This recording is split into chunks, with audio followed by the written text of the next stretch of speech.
सुप्रभात दर्शक बंधु आज अक्टोबर 25 तारिख शनिवार चलतु नजर पकाइबा आज देश विदेश प्रमुख खबर गुड़िक किंतु ता पूर्व जदि आपण माने आम वीडियो को लाइक करना आम वीडियो को लाइक करी कमेंट रे जय जगन्नाथ लिखंतु। सुना दर हठात 7000 सस्ता हैला आगकू लक्षे तळकू खसीजिब रेट। गत किछि दिन हैला क्रमागत भावे सस्ता हेबारे लागिछि सुना एवं रूपा दर। विश्व बजार रे सुना दर क्राश करिबा परे एहार प्रभाव भारत रे मध्य देखिबाकू मिलिछि। धनतेरस परे परे लगातार भावे सुना एवं रूपा दर ह्रास पाइबार लागिछि। तेबे मूल्य रेकर्ड छुइबा परे परे एबे ह्रास पाउछि सुना और रूपा दर, जहाँकि ग्राहकंकु सामान्य आश्वस्ति आनि दैछि।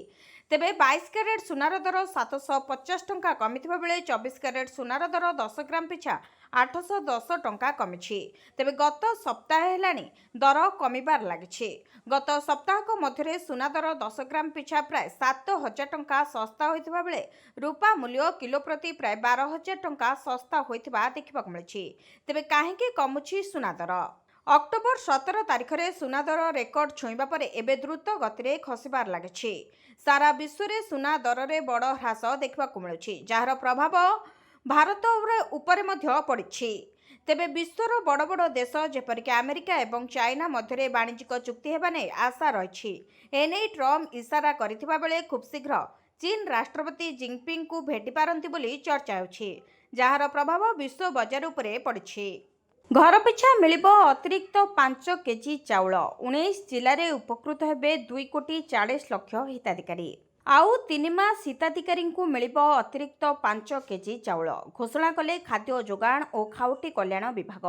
अतिरिक्त चाउल बंटन शेष करने को 19 जिलार जिलापाल को निर्देश दिया जायछि। तेबे 19 जिले में मोट 2 कोटी 40 लक्ष हिताधिकारी उपकृत हेबे। अनुगुल, बालेश्वर, बरगड़, भद्रक, कटक, देवगढ़, ढेंकानाल, गंजाम, जगतसिंहपुर, जाजपुर, झारसुगुड़ा, केन्द्रापड़ा, केन्दुझर, खोर्धा, मयूरभंज, नयागढ़, पुरी, संबलपुर, सुंदरगढ़ प्रमुख जिले में परिवार पिछा यह अतिरिक्त 5 केजी चाउल मिलिबो। यह अतिरिक्त चाउल पूर्व भली आधार संयुक्त हिताधिकारी को ही मिलिबो। यह योजना द्वारा 19 जिलार 70.47 लक्ष अधिक परिवार उपकृत हेबे। नवेम्बर 10 तारिख सुधा बंटन सारिबा को जिलापाल को निर्देश दिया जायछि। तेबे जातीय एवं राज्य खाद्य सुरक्षा योजना हिताधिकारी को मिलिबो एही लाभ। तेबे राशन कार्डधारी को मिलिबो अधिक 5 केजी चाउल। 19 जिले में परिवार पिछा मिलिबो अधिक 5 केजी चाउल। परकिया प्रीति संदेह रे जोतामाल पिंधाई गाँ दांडरे बुलाइबा पड़िला महंगा। परकिया प्रीति संदेह रे जोतामाल पिंधाई गाँ दांडरे बुलाइबा महंगा पड़िला। वीडियो वायरल हेबा परे 4 जन को गिरफ करी कोर्ट चालान कला पुलिस। एभली घटना देखिबाकू मिलिछि केन्दुझर जिला आनंदपुर थाना सड़ंगी गाँव रे। गाँवर शिशिर संख्वाल बिलरू धान काटी फेरिबा बेले जणे महिला निकट को लसी पीवा पई जाइथिले। एही समय रे गाँवर किछि युवक महिला निकट रे एकुटिया शिशिर को देखि संपृक्त महिला सह खराब संपर्क अछि कहि कबाट बंद करि दैथिले। परे संपृक्त महिला स्वामी को जणाइबा सह उभय को निर्धु माड़ मारिबा सह लंका गुंड एवं पानी ढाली बाड़ेइथिले। परे उभय को जोतामाल पिंधाई गाँ दांडरे बुलाइथिबा नै अभियोग होछि। जोतामाल पिंधाई गाँ दांडरे बुलाइबा वीडियो वायरल हेबा परे एने संपृक्त महिला आनंदपुर थाना रे अभियोग करथिले। अभियोग पाई पुलिस घटनास्थल रे पहुंची सेही ग्रामरू 2 जन महिला एवं 2 जन पुरुषों को गिरफ्त करिछि। आईनजीवी पीतवास हत्या मामला विक्रम को पाई लढ़िबे 44 वकिल। ब्रह्मपुर आईनजीवी पीतवास पंडा हत्या मामला रे गिरफ विक्रम पंडा कोर्ट रे लढ़िबे 44 वकिल। एने कोर्ट रे वकिलातीनामा दाखल करिसेंती 44 जन वकिल। विक्रम पंडा समेत मलय विषय और मदन दलेई 44 वकिल लड़िबे। सेपटे विक्रम पंडा सहयोगी सुदर्शन दास को छाड़ी पुलिस। विलंबित राति रे छाड़िथिबा सूचना मिली। बैद्यनाथपुर थाना रे आत्मसमर्पण करथिले सुदर्शन। से तदंत रे सहयोग करुथबा पुलिस पक्षरु सूचना मिली। अन्यपटे घटना रे गिरफ पिंटू दास जीवन प्रति रही विपद एपरी आशंका करिसेंती ब्रह्मपुर मंडल कारागार जेलर। तेणु तांको ब्रह्मपुर जेल फुलबाणी जेल को स्थानांतर पाई से एसटीजेएम कोर्ट रे आवेदन करिसेंती। तेबे पिंटू दास घनिष्ठ सहयोगी शांति मिश्र हत्या मामलार अभियुक्त माने भी एही जेल रे थिबारु तांको जीवन प्रति विपद रहितबा जेलर दर्शाइछंती। ଆସନ୍ତା ରଥଯାତ୍ରାରୁ ଜୈବିକ ଚାଉଳରେ ପ୍ରସ୍ତୁତ ହେବ କୋଠଭୋଗ। କୃଷି ବିଭାଗ ପ୍ରମୁଖ ଶାସନ ସଚିବ ଅରବିନ୍ଦ ପାଢ଼ୀଙ୍କ ସୂଚନା। ଆସନ୍ତା ରଥଯାତ୍ରାରୁ ଜୈବିକ ଚାଉଳରୁ ପ୍ରସ୍ତୁତ ହେବ କୋଠଭୋଗ। ରଥଯାତ୍ରା ସମୟରେ ବଳଭଦ୍ର ଜୈବିକ ଚାଷ ମିଶନ ଦ୍ୱାରା ପ୍ରସ୍ତୁତ ଚାଉଳରୁ କୋଠଭୋଗ ପ୍ରସ୍ତୁତ କରାଯିବ। ଏନେଇ ସୂଚନା ଦେଇଛନ୍ତି କୃଷି ବିଭାଗର ପ୍ରମୁଖ ଶାସନ ସଚିବ ଅରବିନ୍ଦ ପାଢ଼ୀ। ଏଥିପାଇଁ ବରଗଡ଼, କଟକ ଏବଂ କୋରାପୁଟ ଜିଲ୍ଲାରେ ଜୈବିକ ଚାଷ କରାଯାଇଛି। ବଳଭଦ୍ର ଜୈବିକ ଚାଷ ମିଶନରେ ଜୈବିକ ଚାଷ ପାଇଁ ସହାୟତା ମଧ୍ୟ ଦିଆଯାଇଛି। ତେବେ କୋଠଭୋଗ ପାଇଁ ଆବଶ୍ୟକୀୟ ପରିମାଣର ଚାଉଳ ଅମଳ ହେବ। ଯଦି ବଳକା ରହେ କିଛି ପରିମାଣର ମହାପ୍ରସାଦ ମଧ୍ୟ କରାଯିବ। ଆନନ୍ଦ ବଜାରରେ ଜୈବିକ ମହାପ୍ରସାଦ ପାଇଁ ହେବ ସ୍ୱତନ୍ତ୍ର କାଉଣ୍ଟର। ପରବର୍ତ୍ତୀ ସମୟରେ ଜୈବିକ ପନିପରିବା ମଧ୍ୟ ବ୍ୟବହାର କରାଯିବ। ଗତ ରଥଯାତ୍ରା ବେଳେ ମାଉସୀମା ମନ୍ଦିରରେ ମହାପ୍ରଭୁଙ୍କ ଆଡ଼ପ ମଣ୍ଡପ ଭୋଗରେ ବ୍ୟବହାର ହେଉଥିଲା ଏହି ଜୈବିକ ଚାଉଳ। ମୋହନ ସରକାରଙ୍କୁ ପୂରିଛି 500 ଦିନ। ଗୁରୁତ୍ୱପୂର୍ଣ୍ଣ କ୍ୟାବିନେଟ୍ ବୈଠକ ଡାକିଲେ ରାଜ୍ୟ ସରକାର। ମୋହନ ସରକାରକୁ ପୂରିଛି 500 ଦିନ। 500 ଦିନ ପୂର୍ତ୍ତି ଅବସରରେ କ୍ୟାବିନେଟ୍ ବୈଠକ ଡାକିଲେ ମୁଖ୍ୟମନ୍ତ୍ରୀ ମୋହନ ଚରଣ ମାଝୀ। ସନ୍ଧ୍ୟା 5ଟାରେ ଲୋକସେବା ଭବନରେ ବସୁଛି ଏହି ଗୁରୁତ୍ୱପୂର୍ଣ୍ଣ ବୈଠକ। କ୍ୟାବିନେଟ୍ ବୈଠକରେ କିଛି ମନ୍ତ୍ରୀ ଉପସ୍ଥିତ ରହିବେ, ଆଉ କିଛି ମନ୍ତ୍ରୀ ନୂଆପଡ଼ାରୁ ଭିଡ଼ିଓ କନଫରେନ୍ସ ଜରିଆରେ ଯୋଡ଼ି ହେବେ। ଏହି ବୈଠକରେ କିଛି ବଡ଼ ନିଷ୍ପତ୍ତି ନେଇପାରନ୍ତି ମୁଖ୍ୟମନ୍ତ୍ରୀ ମୋହନ ଚରଣ ମାଝୀ। ତେବେ ଆଜି ରାଜ୍ୟରେ ବିଜେପି ସରକାରକୁ 500 ଦିନ ପୂରଣ ହେଉଛି। ନିକଟରେ ମୋହନ ସରକାର ବର୍ଷପୂର୍ତ୍ତି ଉତ୍ସବ ପାଳିଥିଲେ। ରାଜ୍ୟସ୍ତରୀୟ ବିକାଶ ବାହନକୁ ଶୁଭାରମ୍ଭ କରିଥିଲେ ମୁଖ୍ୟମନ୍ତ୍ରୀ ମୋହନ ଚରଣ ମାଝୀ। ସରକାରଙ୍କ ବିକାଶ କଥା ନେଇ ପଞ୍ଚାୟତରୁ ପଞ୍ଚାୟତ ବୁଲିଥିବା ବିକାଶ ବାହନ ସରକାରୀ ଯୋଜନା ଲୋକଙ୍କ ପାଖରେ ପହଞ୍ଚାଇବା ସହ ସଚେତନତା ସୃଷ୍ଟି କରିଥିଲା। ଏହି ବିକାଶ ବାହନ ଜରିଆରେ କାର୍ଯ୍ୟକ୍ରମର ରାଜ୍ୟସ୍ତରୀୟ ଶୁଭାରମ୍ଭ କରିଥିଲେ ମୁଖ୍ୟମନ୍ତ୍ରୀ। ଓଡ଼ିଶାର 314ଟି ବ୍ଲକ, 115ଟି ୟୁଏଲ୍ବି ଏବଂ 5ଟି ପୌର ନିଗମରେ ବୁଲିଥିଲା ସ୍ୱତନ୍ତ୍ର ବ୍ରାଣ୍ଡେଡ୍ ଭ୍ୟାନ୍।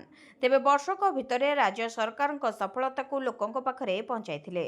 ସରକାରଙ୍କ କେତେକ ପ୍ରମୁଖ ସଫଳତା ଏବଂ ପଦକ୍ଷେପ ଯେମିତିକି ବିକଶିତ ଗାଁ, ବିକଶିତ ଓଡ଼ିଶା, ସୁଭଦ୍ରା ଯୋଜନା, ଅନ୍ତ୍ୟୋଦୟ ଗୃହ ଯୋଜନା, ଆଦିବାସୀ ଏବଂ ଏସ୍ସି କଲ୍ୟାଣ, ଯୁବକମାନଙ୍କ ପାଇଁ ଦକ୍ଷତା ବିକାଶ ଏବଂ ବିଭିନ୍ନ କ୍ରୀଡ଼ାର ପ୍ରୋତ୍ସାହନ, କୃଷି ପାଇଁ ସବସିଡି, ଜାତୀୟ ସ୍ୱାସ୍ଥ୍ୟ କାର୍ଯ୍ୟକ୍ରମ ନୀତି 2020, ଗୋଦାବର୍ଷ ମିଶ୍ର ଆଦର୍ଶ ବିଦ୍ୟାଳୟ ଯୋଜନା, ଶିଶୁ ବାଟିକା କାର୍ଯ୍ୟକ୍ରମ ନେଇ ଲୋକଙ୍କୁ ଅବଗତ କରାଇଥିଲା ବିକାଶ ବାହନ।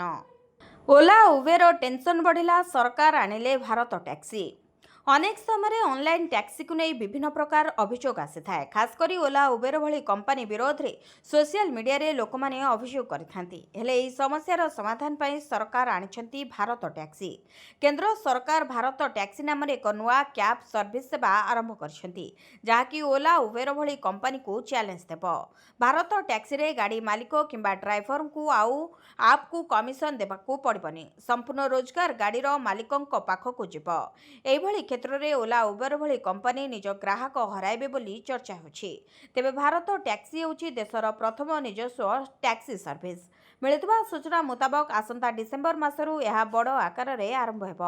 ବର୍ତ୍ତମାନ ସମୟରେ ଏହା କେବଳ ରାଷ୍ଟ୍ରୀୟ ରାଜଧାନୀ ଦିଲ୍ଲୀରେ ହିଁ ଆରମ୍ଭ ହେଉଛି। ପରବର୍ତ୍ତୀ ସମୟରେ ଏହା ଦେଶର ସବୁ ଅଞ୍ଚଳରେ ପହଞ୍ଚିବ। କୁହାଯାଉଛି ଡିସେମ୍ବର ମାସ ଭିତରେ ଏହି ଭାରତ ଟ୍ୟାକ୍ସି ସହିତ ପାଖାପାଖି 5,000 ଡ୍ରାଇଭର ଯୋଡ଼ି ହୋଇସାରିଥିବେ।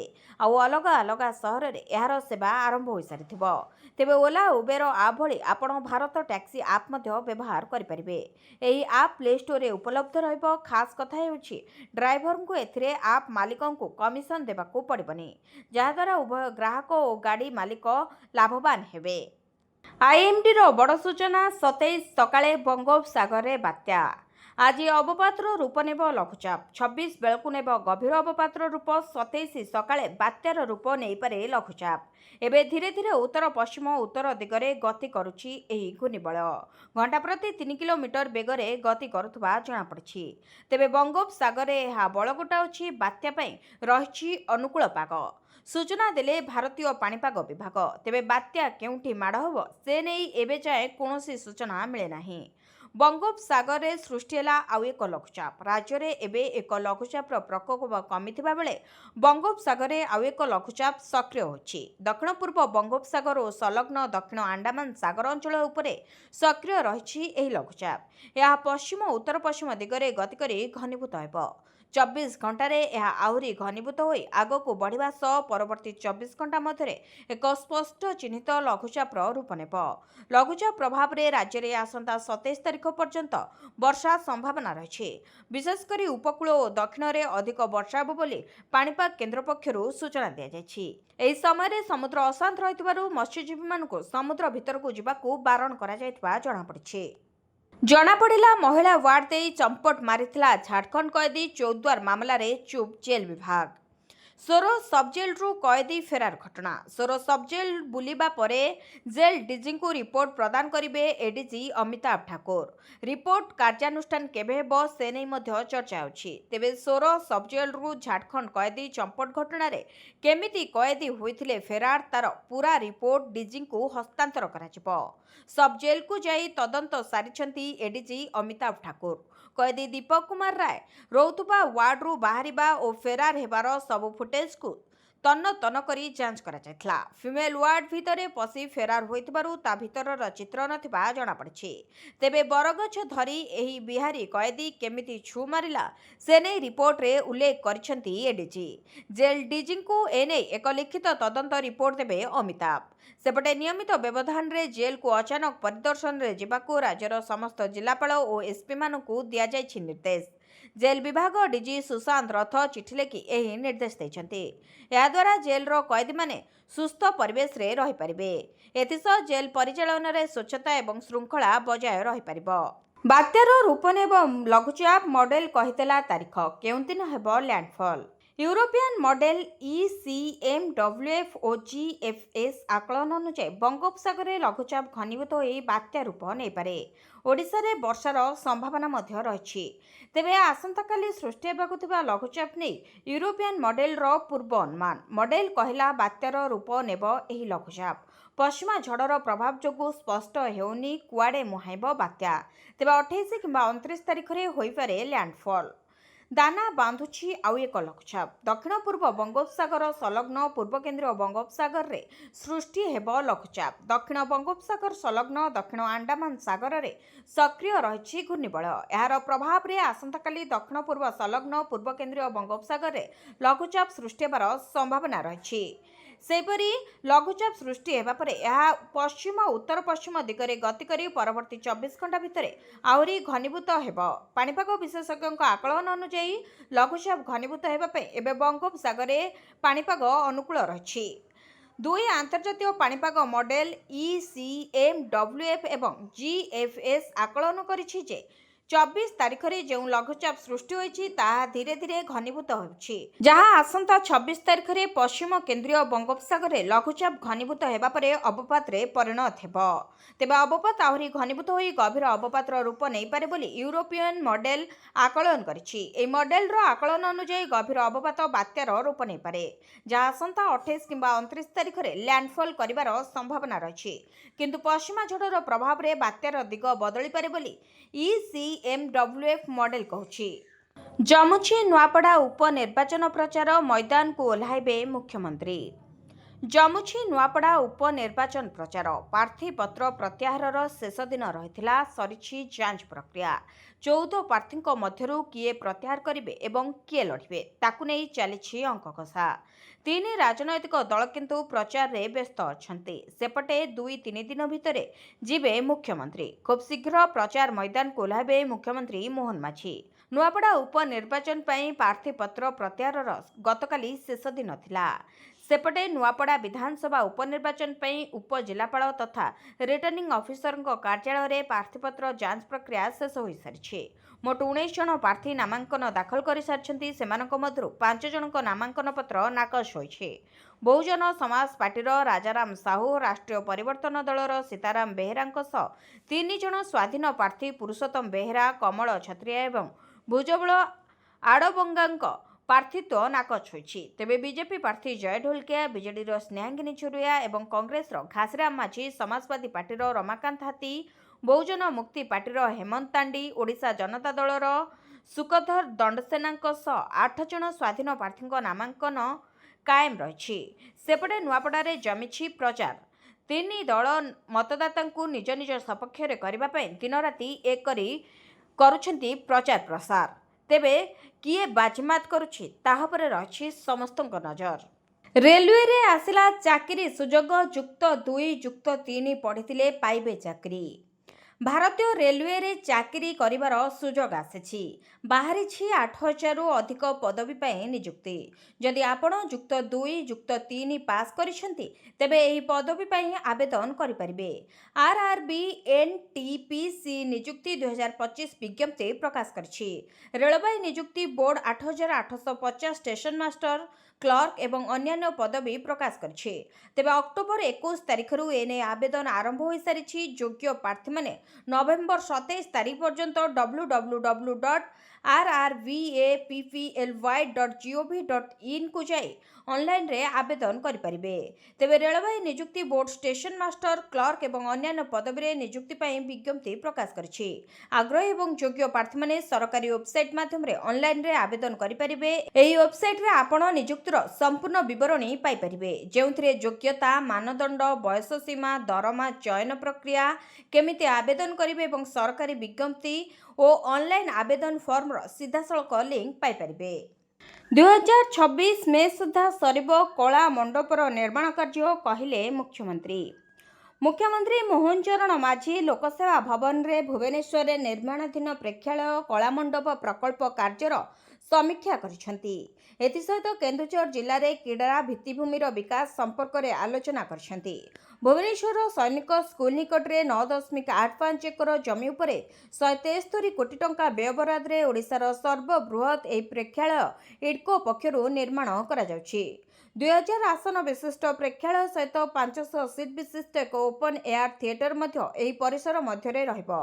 ମୁଖ୍ୟମନ୍ତ୍ରୀ ଏହାର ନିର୍ମାଣ କାର୍ଯ୍ୟକୁ ତ୍ୱରାନ୍ୱିତ କରି 2026 ମେ ମାସ ସୁଦ୍ଧା ସମ୍ପୂର୍ଣ୍ଣ କରିବା ପାଇଁ ନିର୍ଦ୍ଦେଶ ଦେଇଛନ୍ତି। ଭୁବନେଶ୍ୱରରେ ବିଭିନ୍ନ ସରକାରୀ କାର୍ଯ୍ୟକ୍ରମ ଓ ସଭାସମିତି ଆୟୋଜନ କରିବା ପାଇଁ ଏହି ପ୍ରେକ୍ଷାଳୟଟି ଅତ୍ୟନ୍ତ ଉପଯୋଗୀ ହେବ। ଭବିଷ୍ୟତକୁ ଦୃଷ୍ଟିରେ ରଖି ସମସ୍ତ ଆନୁଷଙ୍ଗିକ ବ୍ୟବସ୍ଥା ଏହି କଳାମଣ୍ଡପ ପରିସରରେ ଉପଲବ୍ଧ କରିବା ପାଇଁ ମୁଖ୍ୟମନ୍ତ୍ରୀ ପରାମର୍ଶ ଦେଇଥିଲେ। ଏଥିସହିତ ପର୍ଯ୍ୟାପ୍ତ ପାର୍କିଂ ସୁବିଧା ପାଇଁ ମଧ୍ୟ ମୁଖ୍ୟମନ୍ତ୍ରୀ ଗୁରୁତ୍ୱ ଦେଇଥିଲେ। ଗୁରୁତ୍ୱପୂର୍ଣ୍ଣ କ୍ରୀଡ଼ା ପ୍ରକଳ୍ପର ବିକାଶ, ସେହିଭଳି କେଉଁଝର ଜିଲ୍ଲାରେ ପ୍ରସ୍ତାବିତ 6ଟି ଗୁରୁତ୍ୱପୂର୍ଣ୍ଣ କ୍ରୀଡ଼ା ପ୍ରକଳ୍ପର ବିକାଶ ସମ୍ପର୍କରେ ମଧ୍ୟ ବୈଠକରେ ଆଲୋଚନା ହୋଇଥିଲା। କେନ୍ଦୁଝରର ରାଙ୍କି ଓ ରାଇକଳାଠାରେ 2ଟି ଅତ୍ୟାଧୁନିକ ସ୍ପୋର୍ଟସ କମ୍ପ୍ଲେକ୍ସ, କାଳିପଡ଼ିଆରେ ଏକ ଫୁଟବଲ ଷ୍ଟାଡିୟମ ସହିତ ଇନଡୋର ଓ ଆଉଟଡୋର ଗେମ୍ର ସୁବିଧା, ଡିଏନ୍ ହାଇସ୍କୁଲ ପରିସରରେ ଏକ ଅତ୍ୟାଧୁନିକ ସୁଇମିଂ ପୁଲ, ନରଣପୁରରେ ଆର୍ଚେରୀ ଏକାଡେମୀ ଏବଂ କେନ୍ଦୁଝରରେ 100 ଶଯ୍ୟା ବିଶିଷ୍ଟ ହ୍ୟାଣ୍ଡବଲ କ୍ରୀଡ଼ା ଛାତ୍ରାବାସ ନିର୍ମାଣ କରାଯିବ ବୋଲି ବୈଠକରେ ଆଲୋଚନା ହୋଇଥିଲା।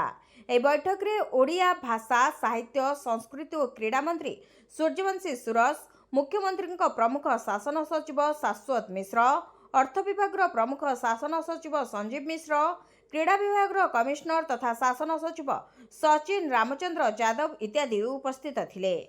302 ଜଣ ଓଡ଼ିଆ ଯୁବକ ଯୁବତୀଙ୍କୁ ମିଳିଲା କେନ୍ଦ୍ର ସରକାରଙ୍କଠାରୁ ଚାକିରି।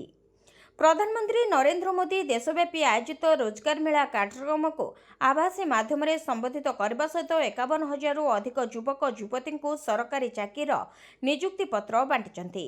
ଏହି କ୍ରମରେ ଭୁବନେଶ୍ୱରସ୍ଥିତ ରେଳ ଅଡିଟୋରିୟମରେ ଆୟୋଜିତ ରାଜ୍ୟସ୍ତରୀୟ ରୋଜଗାର ମେଳା କାର୍ଯ୍ୟକ୍ରମରେ କେନ୍ଦ୍ର ଜନଜାତି ବ୍ୟାପାର ମନ୍ତ୍ରୀ ଜୁଏଲ ଓରାମ ମୁଖ୍ୟ ଅତିଥି ଭାବେ ଯୋଗଦେଇ 302 ଜଣ ଯୁବକ ଯୁବତୀଙ୍କୁ ନିଯୁକ୍ତି ପତ୍ର ବିତରଣ କରିଥିଲେ। ନବନିଯୁକ୍ତ ପ୍ରାର୍ଥୀମାନଙ୍କୁ ଭାରତୀୟ ଡାକ ବିଭାଗ, ରେଳବାଇ, ରାଷ୍ଟ୍ରାୟତ୍ତ ବ୍ୟାଙ୍କ, କେନ୍ଦ୍ରୀୟ ଜିଏସଟି, ସିଆରପିଏଫ୍, ଭୁବନେଶ୍ୱର ଏମ୍ସ ଆଦି ବିଭାଗ ଓ ପ୍ରତିଷ୍ଠାନରେ ନିଯୁକ୍ତି ମିଳିଛି। ଏହି ଅବସରରେ ପ୍ରଧାନମନ୍ତ୍ରୀଙ୍କ ଅଭିଭାଷଣର ଆଭାସୀ ପ୍ରସାରଣ କରାଯାଇଥିଲା। ତେବେ କାର୍ଯ୍ୟକ୍ରମରେ ଉଦ୍ବୋଧନ ଦେଇ କେନ୍ଦ୍ରମନ୍ତ୍ରୀ ଶ୍ରୀ ଓରାମ କହିଥିଲେ ଯେ ଏହି ମେଳାରେ ଓଡ଼ିଶାର ଅନେକ ଯୁବକ ଯୁବତୀ ନିଜର ସ୍ୱପ୍ନକୁ ସାକାର କରିବାର ସୁଯୋଗ ପାଇଛନ୍ତି। ପ୍ରଧାନମନ୍ତ୍ରୀ ମୋଦିଙ୍କ ଦୂରଦୃଷ୍ଟିପୂର୍ଣ୍ଣ ନେତୃତ୍ୱରେ ଦେଶର ଯୁବପିଢ଼ିଙ୍କୁ ରୋଜଗାରକ୍ଷମ ଏବଂ ଆତ୍ମନିର୍ଭରଶୀଳ ହେବାର ସୁଯୋଗ ପ୍ରଦାନ କରାଯାଉଛି। ରୋଜଗାର ସୃଷ୍ଟି କେବଳ ଏକ ସରକାରୀ କାର୍ଯ୍ୟକ୍ରମ ନୁହେଁ, ଏହା ଯୁବବର୍ଗଙ୍କ ସଶକ୍ତିକରଣ ଓ ଦେଶର ଉନ୍ନତିର ମୂଳମନ୍ତ୍ର। ଏହି କାର୍ଯ୍ୟକ୍ରମରେ ନିଯୁକ୍ତିପତ୍ର ପାଇଥିବା ଯୁବବର୍ଗଙ୍କ ଆଶା ଓ ଉତ୍ସାହ ଦେଖି କେନ୍ଦ୍ରମନ୍ତ୍ରୀ ପ୍ରଭାବିତ ହୋଇଥିଲେ ଏବଂ ସେମାନଙ୍କୁ ଶୁଭେଚ୍ଛା ଜଣାଇଥିଲେ। ଯାତ୍ରୀଙ୍କ ସୁବିଧା ପାଇଁ ଭୁବନେଶ୍ୱର ନୂଆ ହାଇଦ୍ରାବାଦ ସ୍ୱତନ୍ତ୍ର ଟ୍ରେନ୍ର ସମ୍ପ୍ରସାରଣ। उत्तम यात्रा सुविधा जारी रखिबा एवं पार्वण ऋतुरे वर्धित यात्री चाहिदा पूरण करबा पई भारतीय रेलवे हैदराबाद भुवनेश्वर नुआ हैदराबाद साप्ताहिक स्वतंत्र ट्रेन रो सेवा को पूर्व सूचित समय रहणी एवं संरचना सहित संप्रसारण करबा को निष्पत्ति नेछि। ट्रेन नंबर 07165 हैदराबाद भुवनेश्वर नुआ साप्ताहिक स्वतंत्र हैदराबाद रो प्रति मंगलवार दिन 25 नवेम्बर 2025 पर्यंत चलबा पई संप्रसारण करा जायछि। सेपरी ट्रेन नंबर 07166 भुवनेश्वर नुआ हैदराबाद स्वतंत्र 26 नवेम्बर 2025 पर्यंत भुवनेश्वर नुआरू प्रति बुधवार दिन चलबा संप्रसारण होइछि। एही ट्रेन रे 04 टी द्वितीय श्रेणी एसी कोच 08 टी तृतीय श्रेणी एसी कोच 6 टी स्लीपर श्रेणी कोच 2 टी जनरल श्रेणी कोच 2 टी लगेज कम डिव्यांग जोन कोच एवं जेनेरेटर मोटर कार रहिबा यात्री मानकु एही संप्रसारण टिप्पणी करबाकू एवं सही अनुसार सेमानकर यात्रा योजना करबाकू अनुरोध करा जायछि। भुवनेश्वर रे नाबालिका गणदुष्कर्म मामला तदंत पई पहुंचिले झारखंड रो टीम। राजधानी भुवनेश्वर में बहु चर्चित झारखंड नाबालिका गणदुष्कर्म मामलें संपृक्त किसी अभियुक्त को पुलिस गिरफ्त करथिबा बेले आउ केउ माने एही संवेदनशील घटना संपृक्त अछंती से नहीं कमिशनरेट पुलिस तदंत जारी रखिछि। यारे भितरे झारखंड चाइल्ड कमिशन को टीम कैपिटल थाना और कैपिटल हॉस्पिटल रे पहुंची घटनाक्रम संपर्क में आलोचना करछंती। झारखंड चाइल्ड कमिशन को 3 जणिया टीम JSCPCR सदस्य Odisha child commission member Sujata Nayak और कैपिटल थाना पुलिस गुरुत्वपूर्ण आलोचना करछंती। ए टीम नाबालिका रहुतबा स्वधार गृह को जाई पचराउचरा करछंती। नाबालिका पीड़िता बयान रेकर्ड करने सह झारखंड टीम समस्त रेकर्ड कैपिटल थाना पुलिस ठारू नैथिबा सूचना मिलिछि। कमिशनरेट पुलिस लक्ष्मीसागर थाना अंचल संजीव दास 3 महला कोठा जाग्यसेनी निवास को बेश्यालय घोषणा करिछि। सेहिभଳି ଏହି कोठार द्वितीय और तृतीय महल 6टी घर सह संपूर्ण बिल्डिंग को सील करा जायछि। ଏହି ମାମଲାରେ घर मालिक संजीव दास को पुलिस कोर्ट चालाण करिछि। ଏହି ମାମଲାର ମାଷ୍ଟରମାଇଣ୍ଡ କୁହାଯାଉଥିବା संजीव को पुलिस माराथन जेरा करिछि। से केउ उद्देश्य रे किंगपिन मंजू सेठी को घर भड़ा देथिले, केउठारू भड़ारे देथिले, केबेठारू सेक्स रैकेट चलीथिला, से केबेठारू एथिरे संपृक्त होइथिले ए सब प्रश्नर उत्तर संजीव देई पारि नथिले। तेबे पुलिस को भुआ बुलाइबाकू संजीव चेष्टा करथिले। समस्त तथ्य आधार रे पुलिस एही घर को बेश्यालय घोषणा करिछि। आरजेडी सह मेंट करी भूल करथिली कहिले नीतीश कुमार। बिहार विधानसभा निर्वाचन पई मतदान को आउ मात्र किछि दिन बाकी थिबा बेले बे प्रचार अभियान जोरसोर रे चलेछि। बिहार मुख्यमंत्री नीतीश कुमार शुक्रवार समस्तीपुर रे एक निर्वाचन रैली को संबोधित करथिले। ए निर्वाचन रैली को संबोधित करी नीतीश कुमार लालू परिवार उपरे आक्रमण करथिले। से स्वीकार करथिले जे से आरजेडी सहित मेंट करी भूल करथिले। नीतीश कुमार कहिथिले जे आपण जानती 2 थर भूल होइथिला। आमे देखिलु जे सब किछि भूल थिला एवं तांको हटाए देछु। आमे जेउठारे आरंभ करिथिलु सेइठारे रहबो, केबे भी बाम किंबा डाहण हेबो नाही। नीतीश कुमार कहचंती जे बिहार रे आईन रो शासन चलीछि, समस्त क्षेत्र रे द्रुत विकास होछि। आरंभरू महिला सशक्तिकरण उपरे गुरुत्व दिया जायछि। संप्रति मुख्यमंत्री महिला नियुक्ति योजना आरंभ करा जायथिला। एही योजना अधीन रे 10,000 टंका दिया जाउछि। तेबे नीतीश कुमार यह मध्य कहचंती जे 2005 पूर्व बिहार एपरी अवस्था रे थिला जे लोकमाने कष्ट पाउथिले। पूर्व सरकार मध्य सुजोग पाइथिले। केही केबे महिलांको पई काम करथिले कि जेतेबेले तांकू लालू पद छाड़िबाकू पड़िला से तांको पत्नी को मुख्यमंत्री करथिले। समस्ते यहा करंती, सेमाने समस्ते निज परिवार पई काम करंती। एबे आमकू देखंतु केही निज परिवार पई काम करिनांती। नीतीश कुमार राज्य रे एबे कोनोसी द्वंद्व नाही बोली कहिथिले। से समस्तंको पई काम करूछंती। हिंदू मुसलमान पछुआ अत्यंत पछुआ दलित समस्तंक पई काम करा जाउछि। ए समय मुख्यमंत्री नीतीश कुमार एनडीए प्रार्थी को भोट देबाकू निवेदन करथिले, जाहाकू ने वर्तमान राज्य राजनीति बेस सरगरम रहिछि। महिलांको खाता को आसीबो 20,000 टंका। जानंतु संपूर्ण खबर। ସୁଭଦ୍ରାର ତୃତୀୟ ପର୍ଯ୍ୟାୟ ଟଙ୍କା ମହିଳାଙ୍କ ଖାତାକୁ ଆସି ସାରିଛି, କିନ୍ତୁ ଏବେ ବି ଅନେକ ହିତାଧିକାରୀ ଅଛନ୍ତି ଯେଉଁମାନେ ଏହି ସୁଭଦ୍ରା ଟଙ୍କାରୁ ବଞ୍ଚିତ ଅଛନ୍ତି। ତେବେ ଯେଉଁମାନେ ଯୋଗ୍ୟ ହିତାଧିକାରୀ ଅଛନ୍ତି ଏବଂ ସୁଭଦ୍ରା ଟଙ୍କା ପାଇନାହାନ୍ତି, ସେମାନେ ସୁଭଦ୍ରା ଅଭିଯୋଗ ପୋର୍ଟାଲରେ ପୁନର୍ବାର ଅଭିଯୋଗ କରିପାରିବେ। ଏଥିସହିତ ନୂତନ ଭାବରେ ଆବେଦନ କରିପାରିବେ। ଯଦି ଆପଣ ଜଣେ ଯୋଗ୍ୟ ହିତାଧିକାରୀ ହୋଇଥିବେ, ତାହେଲେ ସରକାର ଆପଣଙ୍କ ଆବେଦନକୁ ଗ୍ରହଣ କରିବେ ଏବଂ ଚତୁର୍ଥ ପର୍ଯ୍ୟାୟରେ ଆପଣଙ୍କ ଖାତାକୁ ସିଧାସଳଖ 20,000 ଟଙ୍କା ଆସିପାରେ। ତେବେ ସୁଭଦ୍ରା ଯୋଜନାରେ ବର୍ତ୍ତମାନ ସୁଦ୍ଧା 1 କୋଟି ହିତାଧିକାରୀ ଉପକୃତ ହୋଇସାରିଛନ୍ତି। ସେମାନଙ୍କ ଖାତାକୁ ଆସିସାରିଛି 15,000 ଟଙ୍କା। ଏବେ ବି ଅନେକ ହିତାଧିକାରୀ ଏହି ଯୋଜନାରୁ ବାଦ୍ ପଡ଼ିଛନ୍ତି। ତେବେ ଡୋର ଟୁ ଡୋର ସର୍ଭେ ସରିବା ପରେ ଖୋଲି ସାରିଛି ସୁଭଦ୍ରାର ଅଭିଯୋଗ ପୋର୍ଟାଲ। ଯଦି ଆପଣ ଯୋଗ୍ୟ ହିତାଧିକାରୀ, ତାହେଲେ ତୁରନ୍ତ ଅଭିଯୋଗ ପୋର୍ଟାଲରେ ଆବେଦନ କରି ସରକାରଙ୍କ ଯୋଜନାର ଲାଭ ଉଠାଇପାରିବେ। ଚାଷୀଙ୍କ ଖାତାକୁ ଆସିବ 2,000 ଟଙ୍କା, ଉତ୍ସାହିତ ହେଲେ ଲକ୍ଷାଧିକ ଚାଷୀ। ପିଏମ୍ କିଷାନର 20ତମ କିସ୍ତି ଟଙ୍କା ଚାଷୀଙ୍କ ଖାତାକୁ ଆସି ସାରିଥିବା ବେଳେ ଏବେ 21ତମ କିସ୍ତି ଟଙ୍କାକୁ ନେଇ ଚର୍ଚ୍ଚା ଜୋର ଧରିଛି। ତେବେ 21ତମ କିସ୍ତି ଟଙ୍କା କେବେ ଆସିବ, ସେ ନେଇ ଜାତୀୟ ଗଣମାଧ୍ୟମରେ ମଧ୍ୟ ବାରମ୍ବାର ଖବର ପ୍ରକାଶ ପାଉଛି। ତେବେ ପୂର୍ବରୁ ଜାତୀୟ ଗଣମାଧ୍ୟମରେ ଏହା ଖବର ପ୍ରକାଶ ପାଇଥିଲା ଯେ ଦୀପାବଳି ପୂର୍ବରୁ ସରକାର ଚାଷୀଙ୍କ ଖାତାକୁ ପିଏମ୍ କିଷାନ ଟଙ୍କା ପଠାଇ ପାରନ୍ତି।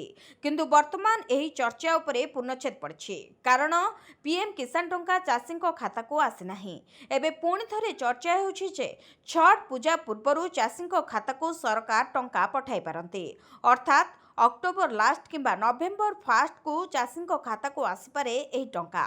କିନ୍ତୁ ଏଯାଏଁ ସରକାରଙ୍କ ପକ୍ଷରୁ ଏନେଇ କୌଣସି ବିଜ୍ଞପ୍ତି ଜାରି କରାଯାଇ ନାହିଁ। ତେବେ ସରକାର ଚାଷୀଙ୍କୁ ଆର୍ଥିକ ସ୍ତରରେ ସୁଦୃଢ଼ କରିବା ପାଇଁ ବର୍ଷକୁ 6,000 ଟଙ୍କା ଚାଷୀଙ୍କ ଖାତାକୁ ଦେଉଛନ୍ତି। ଏହି ଟଙ୍କା ସିଧାସଳଖ ଚାଷୀଙ୍କ ଖାତାକୁ ଯାଉଛି। ତେବେ ପ୍ରତି କିସ୍ତିରେ 2,000 ଟଙ୍କା ଲେଖାଏଁ ପାଉଛନ୍ତି ଚାଷୀ।